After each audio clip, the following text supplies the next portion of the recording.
Since the start of April, the stock market has been on a tear, led primarily by AI and technology-related stocks. On this chart here, you can see the pure outperformance from the S&P 500 compared to the equal weight S&P 500, where SPY is doubling up RSP since the start of April. Makes sense considering I just told you technology is the leader and the S&P 500 leans pretty heavily towards that particular sector. But now as we turn the page into June, and in a midterm year like we are in right now, June is historically the worst performing month during the midterm cycle for all major averages, according to the Investor's Almanac. This is because politics will take more center stage, which increases uncertainty, and you have the summer loom. But June could be one of the most important months of the year for investors. The market has rallied hard, AI continues to dominate headlines, and valuations are climbing. And that's exactly why stock selection matters more than ever. So in this video, I'm going to be breaking down 5 stocks I'm looking to buy right now if I were putting fresh money to work in the month of June. And if you stay until the end, I might even have an extra bonus pick as well. Now, I'm not chasing the high-flying tech trades, but instead trying to find some value plays for you. Ones that still pack a powerful growth punch. Remember, my goal as an investor is always to invest in high-quality assets at great valuations. That is where I'm constantly preaching inside my investor community. So when we look at these 5 stocks I'm about to introduce to you, what's interesting about this list is the fact that each benefits from a different trend. We're not making one bet. We're building exposure across AI, cybersecurity, streaming, aerospace, and even gold. So without further ado, let's jump right into stock number 1, which is going to be ServiceNow, stock ticker NOW. And when you combine how much I have talked about this stock in my community and the times I've mentioned it here on YouTube, I can honestly say I have likely covered this name the most. And I'm not just one of those YouTube personalities that just blows smoke up. I put my money where my mouth is. And here's a look on your screen of the latest buy I had back on May 14th when I doubled my position. This is a trade alert inside of my investing community. Since making that purchase, shares have climbed over 40%. It's great when it works out that way. Not always that perfect, but when you have a plan and a system, building long-term generational wealth gets a whole lot easier. And if you want to stay up with all that I'm buying and selling inside my portfolio, getting trade alerts, weekly market reports, option trades, and stock deep dives, along with access to our brand new valuation website, then make sure you click that link in the pinned comment below to join my investing community today. All right, so getting back to ServiceNow, some of you may be thinking to yourself, well, Mark, it's up 40% in the past few weeks, as you just mentioned, and you're still having it on this? Yes, because I want more. A stock move alone does not sway my decision to buy or sell it. Fundamentals and technicals help me decide that. But after the stock reached a new high of over $200 per share, everyone started overreacting to the impacts of AI, essentially taking ServiceNow completely out. And we know that was an overreaction. As you can see here, shares of ServiceNow are still trading at just 21.6 times next year's earnings, with EPS set to grow 22%. Meaning you are looking at a stock with a PEG ratio right at 1, making it very intriguing. If I had to own one enterprise software company today, ServiceNow would be at the top of my list. Why? Because every company is looking for the same thing right now. More productivity, more efficiency, more automation. And that's exactly what ServiceNow delivers. The company sits directly at the intersection of workflow automation, AI integration, and enterprise efficiency. What's exciting is the fact that AI may actually make ServiceNow more valuable, not less. The more companies adopt AI, the more they need systems that connect people, workflows, and automation together. That's where ServiceNow wins. Analysts currently rate the stock a strong buy with an average 12-month price target of $142 per share, but my target is much higher. And before we move on to stock number 2, let me thank today's video sponsor, which is Seeking Alpha. Seeking Alpha has been a vital tool for me in my investing journey, as I have used their tools for more than a decade. Seeking Alpha offers some great in-depth premium subscriptions, both their pro and premium tiers. I personally subscribe to their premium tier that comes with a number of additional tools and resources, and you could try it all out completely free for 7 days when you use my personal link down in the description below. All right, now let's move on to stock number 2 for June, and that's going to be Netflix, stock ticker NFLX. Netflix is a great example of how investor narratives can change. A few years ago, everyone thought streaming competition would really impact, in a negative manner, Netflix. Instead, Netflix has gotten stronger. Today, they're benefiting from pricing power, advertising growth, global scale, and content leadership. And perhaps most importantly, they've proven they can generate real profits. This is no longer a growth at all costs company. It's a cash flow machine.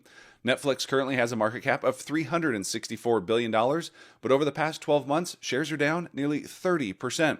And one of the reasons I like Netflix is not because they dominate in traditional content, but I like the transition they are making into live sports, which has seen huge growth. And they are doing it in the right way. They are still paying a pretty penny, don't get me wrong, but they are not having to commit full seasons. They have holiday NFL games, one-off MLB games, boxing, MMA events. It is a strong execution on the management side. Looking here, you can see the company's growth in both operating cash flow as well as free cash flow. The red indicates operating cash flow with the blue indicating free cash flow. Up and to the right is what we love to see as investors. And looking here, you can see EPS estimates on Seeking Alpha, where the stock trades at a forward PE of just 24 times. And for comparable purposes, this stock has traded at an average multiple of 35 times over the past 5 years. So right now, you're picking up shares at a big discount. Analysts rate the stock a buy with an average 12-month price target of $115 per share, implying over 30% upside from current levels. And now for stock number 3. And again, if you're enjoying this video, show your appreciation by smashing that like button down below. It would be greatly appreciated, and it helps more than you know. All right, stock number 3 is going to be Boeing, stock ticker BA. I've mentioned Boeing a few times this year in a few different videos, and I continue to feel like investors are sleeping on this turnaround story, not quite understanding the cash flow potential for the company. Over the past 5 years or so, the headlines have been brutal. Production issues, safety concerns, operational challenges. The market had largely lost confidence in the name, but we're seeing the change start to take shape under the new leadership team. Because from a business standpoint, all issues are fixable. And the key thing investors are asking themselves is the business losing its luster with customers or not? Well, let me show you this chart, which is showing the growth in orders for this company. Does that look like a company where customers are losing confidence? Not in the slightest, as backlog has rebounded from the pandemic lows and now sits at record highs. Over the past 12 months, shares of Boeing are up 11% and currently sit at a market cap of $180 billion. Now let me speak to the potential for this company. If you recall, the year leading up to the pandemic, Boeing's 737 MAX had 2 very bad accidents. 737 planes were grounded for a very long time. Deliveries for the company plunged, and then the pandemic came on top of that, making matters worse.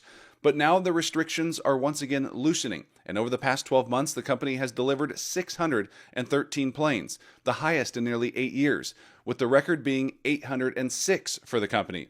That is the upside potential, another 200 plane deliveries.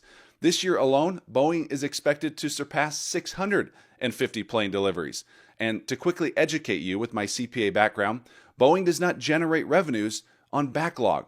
They generate revenues once they deliver the final product. So more product deliveries, more revenues, which equate to more profits and more cash flow. And speaking of cash flow, let me show you this.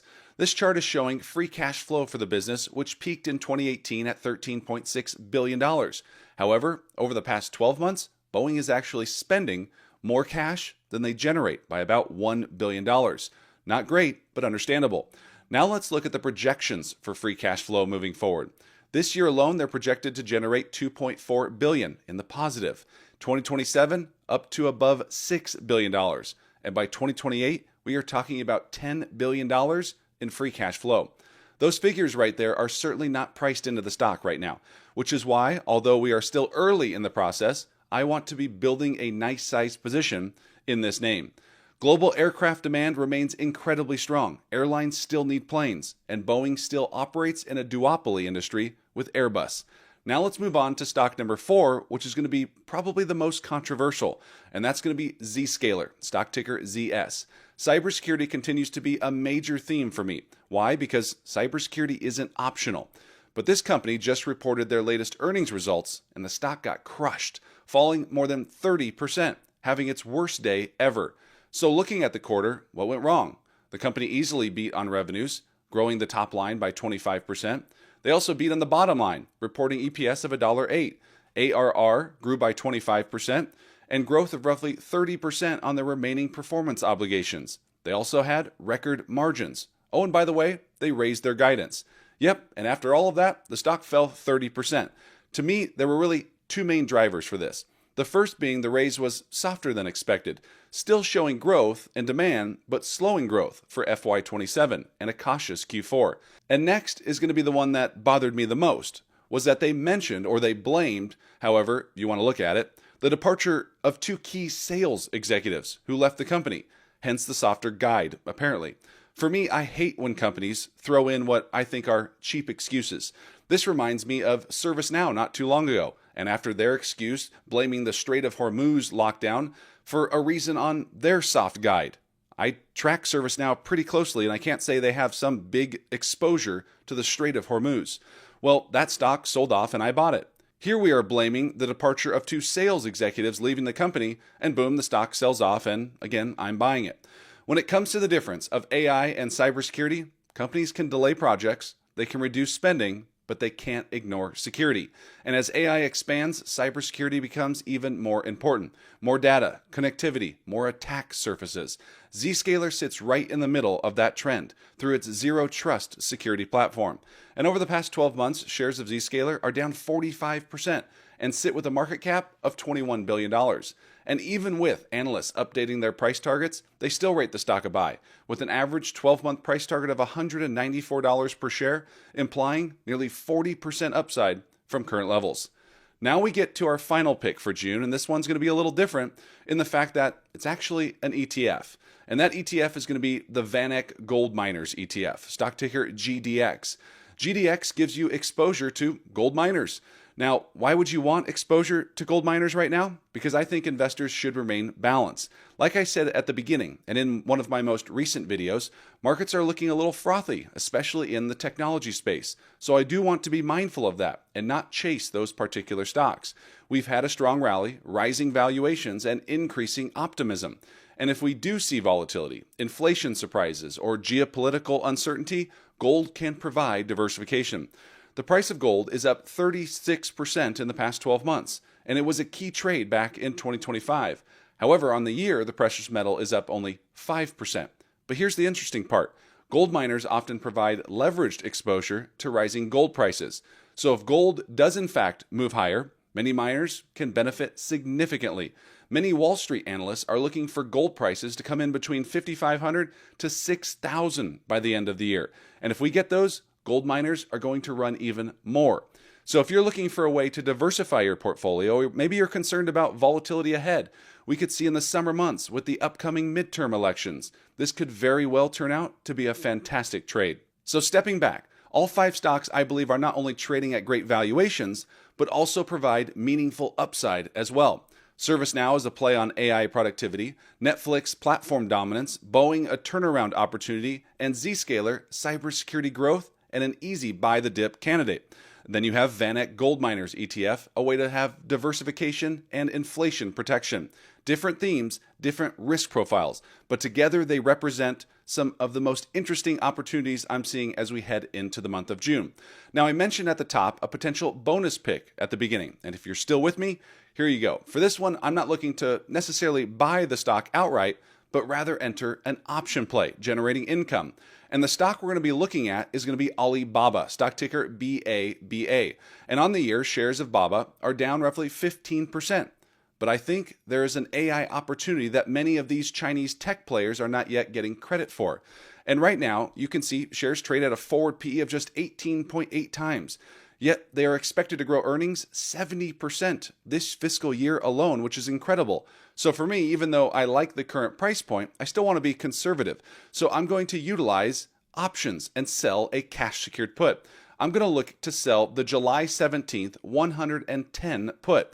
That'll generate me roughly $180 per contract in income on this particular play. And if the stock drops below $110 per share, I would be a buyer. So just wanted to give those of you that like the option ideas something to consider in the week ahead. Obviously, none of this is financial advice. Always perform your own due diligence. And again, if you want to see all of my trades, make sure you join my investing community, the Stock Investor's Edge. Link is in the pinned comment below. And again, if you found any value in today's video, please do me a huge favor. Smash that like button down below. Subscribe to the channel. And with that being said, we'll see you in the next one. Take care.